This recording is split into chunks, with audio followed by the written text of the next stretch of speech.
Bismillahirrahmanirrahim. Assalamu alaikum students.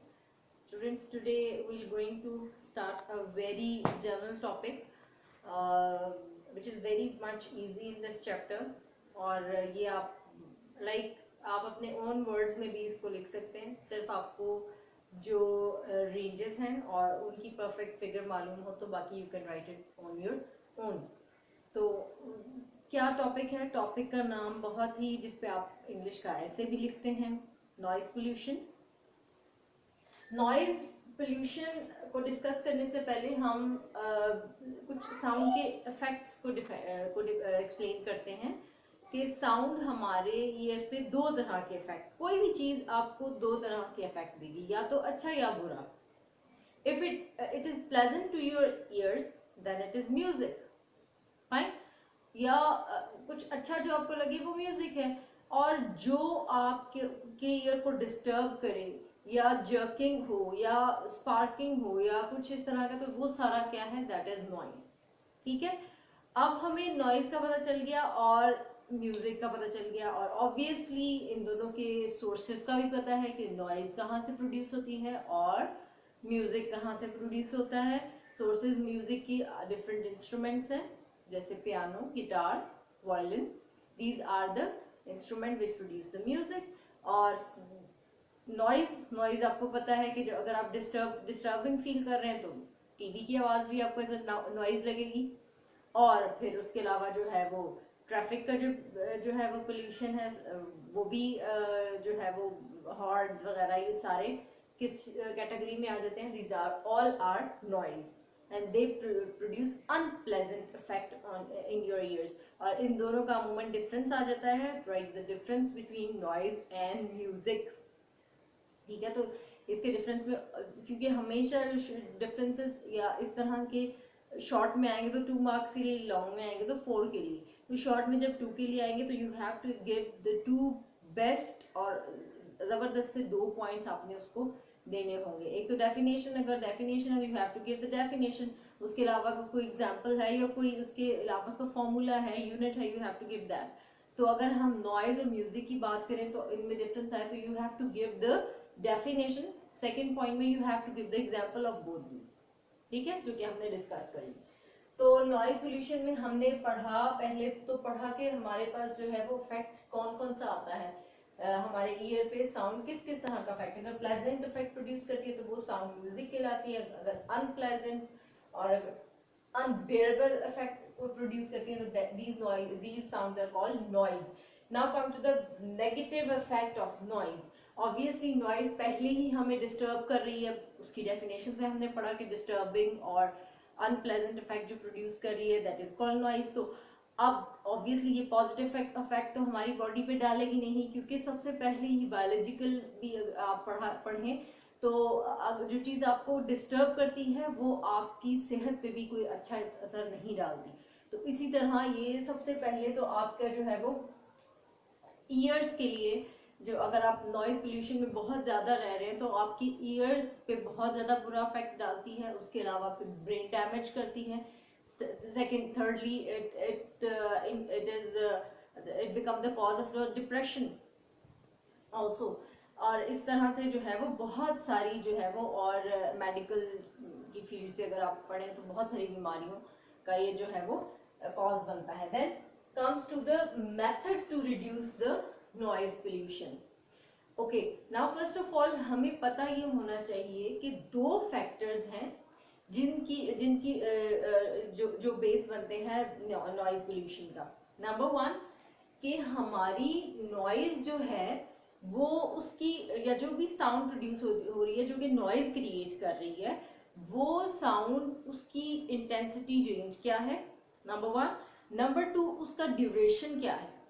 ठीक है. The best Audible frequency range should be this. मतलब ये जो फ्रीक्वेंसी इंटेंसिटी रेंज, अगर इस इंटेंसिटी की रेंज से अबव या बिलो जाएगा तो वो साउंड जो है बेरेबल नहीं है आपके ईयर्स को. 85 to 90 डेसिबल ये है रेंज किसकी, कि आपकी जो भी साउंड प्रोड्यूस हो रही है it should lie in between this range. ठीक है, अदरवाइज वो नॉइज बन जाएगी. सेकेंडली अगर ये भी है तो भी ड्यूरेशन कितना होना चाहिए किसी भी आवाज के प्रोड्यूस होने का, duration should less than 8 hours. जो डेवलप्ड कंट्रीज हैं, जो हाईली जिनमें टेक्निकल बहुत ज्यादा फील्ड्स हैं, उनमें इस चीज का बहुत ख्याल रखा जाता है कि कोई भी चीज, कोई मशीनरी यूज हो रही है, कोई फैक्ट्री में कोई काम हो रहा है, उसमें से जो साउंड प्रोड्यूस हो रही है दैट शुड, उसकी intensity should lie in between this range and should have the duration less than 8 hours. तो फिर जो है that sound will be the not become a noise pollution. So in this topic, this is a very much easy topic, इसको आप अपने words में भी लिख सकते हैं, लेकिन जो कुछ चीजें हैं जो कि फिजिक्स के पॉइंट से बहुत इंपॉर्टेंट है, जैसे ये ड्यूरेशन हो गया, ये आपका इंटेंसिटी रेंज हो गया, ड्यूरेशन हो गया, और एज म्यूजिक की एग्जांपल दे दीजिए तो your topic will be done. Okay, now we have to move towards our next topic, which is also very much easy topic. The topic is the importance of acoustics. The importance of the acoustics. First of all, we must know what acoustic is. Acoustic is basically importance of acoustic,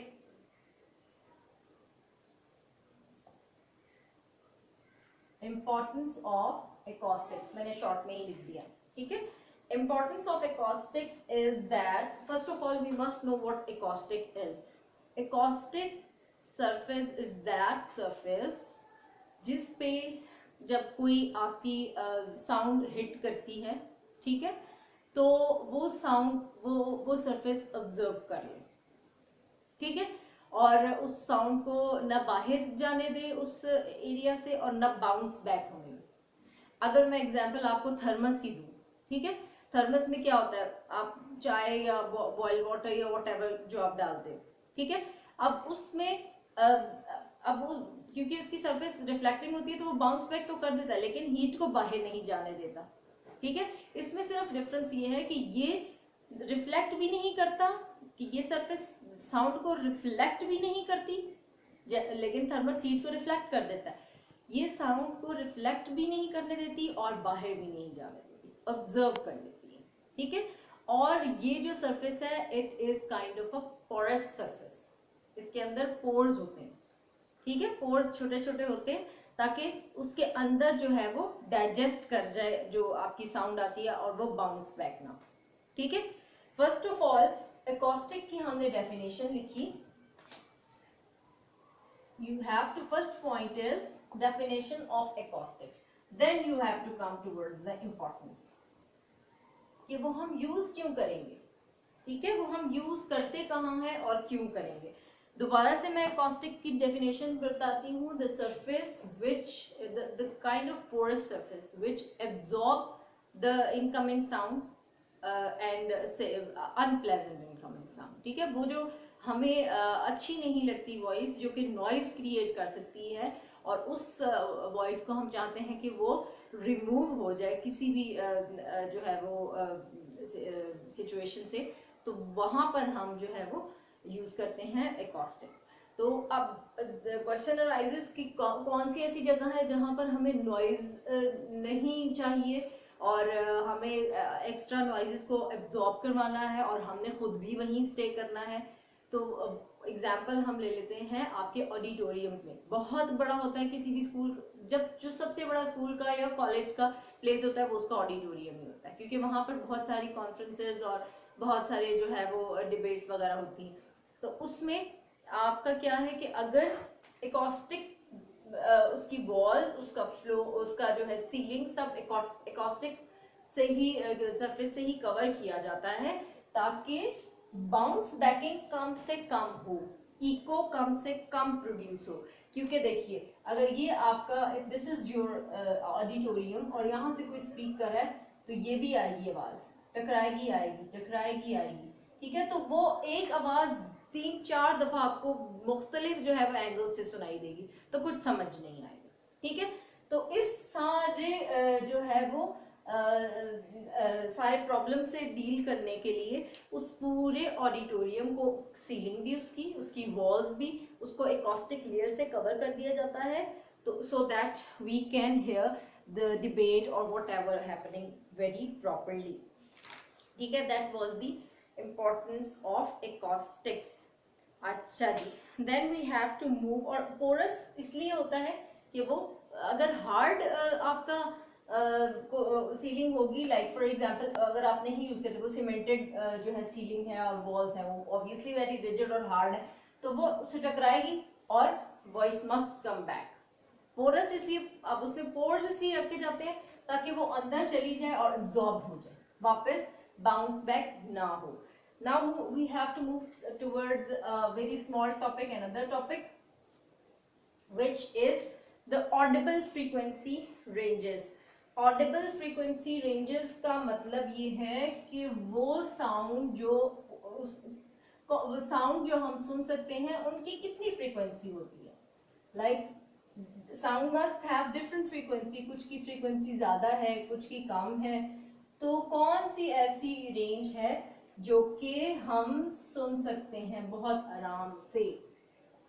तो वो frequency range lies between 20 hertz to 20,000 hertz.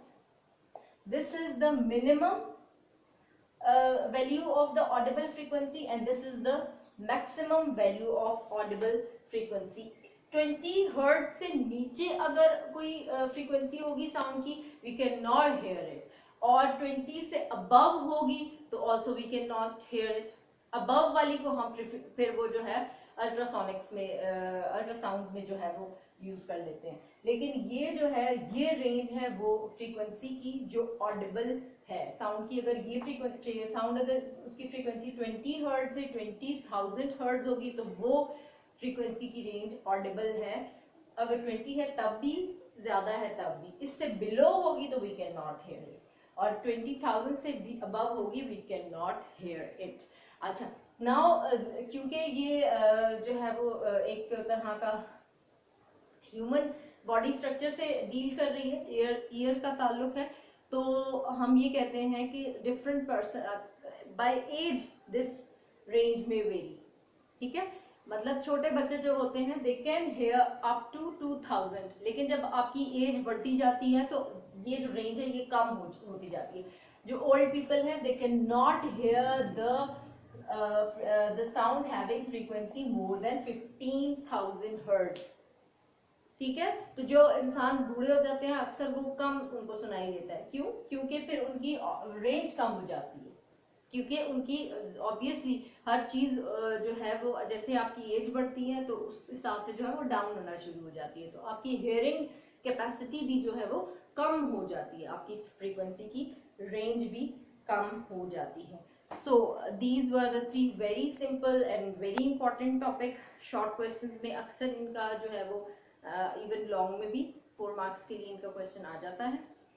Students, you have to learn it. If you have some queries or questions about it, you can ask me, so then I will answer you in comments, and even then if you want something more, then I will upload some other video. Then you have to subscribe my channel, you have to press the bell icon, you must have to subscribe my channel.